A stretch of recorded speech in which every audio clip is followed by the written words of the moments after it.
आज की वीडियो में हम करेंगे क्लास 10th के एक्सरसाइज 7.2 के क्वेश्चन नंबर 6, 7 और 8। तो क्वेश्चन नंबर 6 है, if these are the vertex of a parallelogram taken in order find x and y. इस क्वेश्चन में हमें क्या दे रखा है, एक पैरेललोग्राम दे रखा है जिसके वर्टेक्स दे रखे हैं। तो पैरेललोग्राम हमने ले लिया A B C and D, इसके हमें वर्टेक्स दे रखे हैं। हमें क्या फाइंड करनी है, एक्स एंड वाई की वैल्यू फाइंड करनी है। एक्स और वाई दे रखा है वर्टेक्स में, इनकी वैल्यू फाइंड करनी है। अब हमें पता है कि जो पैरेललोग्राम के डायगोनल्स होते हैं वो मिड पॉइंट पे इंटरसेक्ट करते हैं, तो हमने इसका मिड पॉइंट ई ले लिया। इसका मतलब क्या हो जाएगा, mid point of A C बराबर होगा mid point of B D के। Mid point of A C, mid point of A C बराबर हो जाएगा mid point of B D के, mid point of B D के।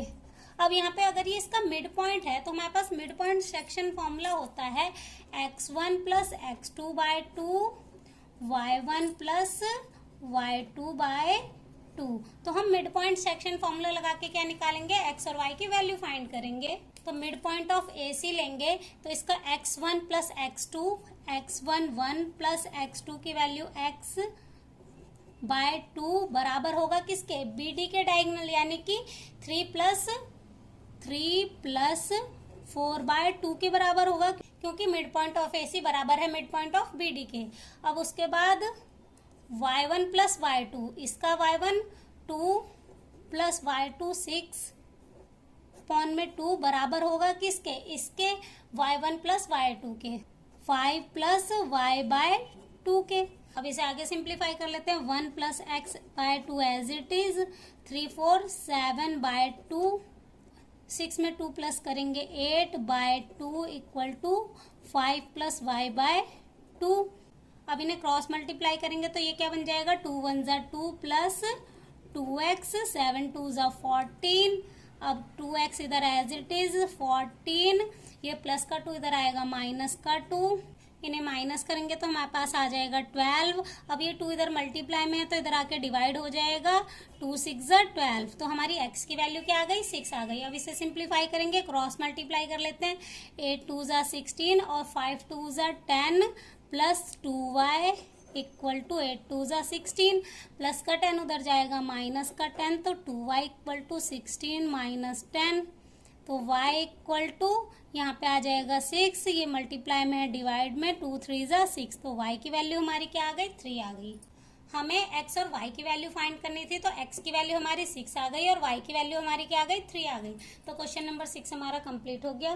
तो नेक्स्ट क्वेश्चन नंबर 7 है, find the coordinates of point A where A B is the diameter of a circle whose centre is 2, -3 and B 1, 4। इस question में हमें एक circle की diameter दे रखी है ए बी, जिसका हमें सेंटर दे रखा है 2, -3 एंड बी पॉइंट हमें दे रखा है 1, 4। हमें क्या फाइंड करना है, इस ए पॉइंट के कोऑर्डिनेट फाइंड करना है, ए पॉइंट का एक्स और वाई फाइंड करना है। तो हमारे पास मिड पॉइंट दे रखा है, तो हम मिड पॉइंट सेक्शन फॉर्मूला लगाएंगे, x1 plus x2 bye 2, y1 plus y2 bye 2, क्योंकि हमें इसका मिड पॉइंट दे रखा है।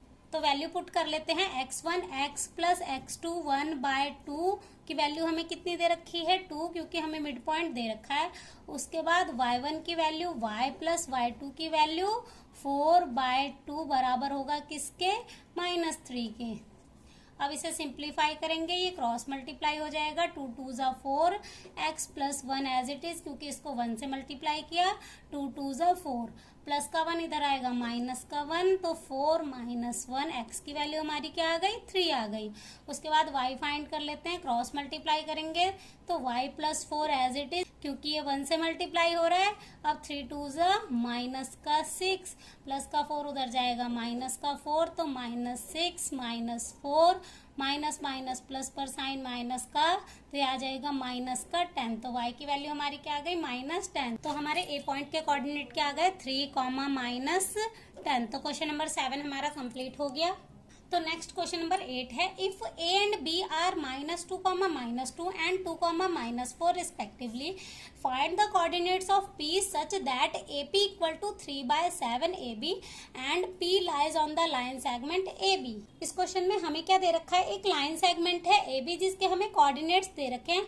हमें क्या फाइंड करना है, इस पी पॉइंट के कोऑर्डिनेट्स फाइंड करना है। हमें क्या दे रखा है, जो ए पी है ना, इस पूरे का थर्ड पार्ट है, ए बी का थर्ड पार्ट है, तो ए बी इक्वल टू 7 हम क्या निकाल रहे हैं, बीपी निकाल रहे हैं। तो एपी प्लस बीपी को प्लस करेंगे एबी।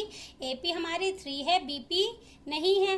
अब ये प्लस की इधर आके माइनस की, तो बीपी हमारा कितना आ गया, 4 आ गया। तो हमें रेशो क्या मिल गई, 3:4। अब हम सेक्शन फॉर्मूला लगा के पी पॉइंट के कोऑर्डिनेट फाइंड कर लेते हैं। तो m1 m2 की वैल्यू हमें मिल गई। m1 की वैल्यू हमारी 3 इंटू x2 की वैल्यू हमारी है 2 प्लस m2 की वैल्यू 4 इंटू x1 की वैल्यू माइनस का 2 divide by m1 plus m2, तो 3 प्लस 4।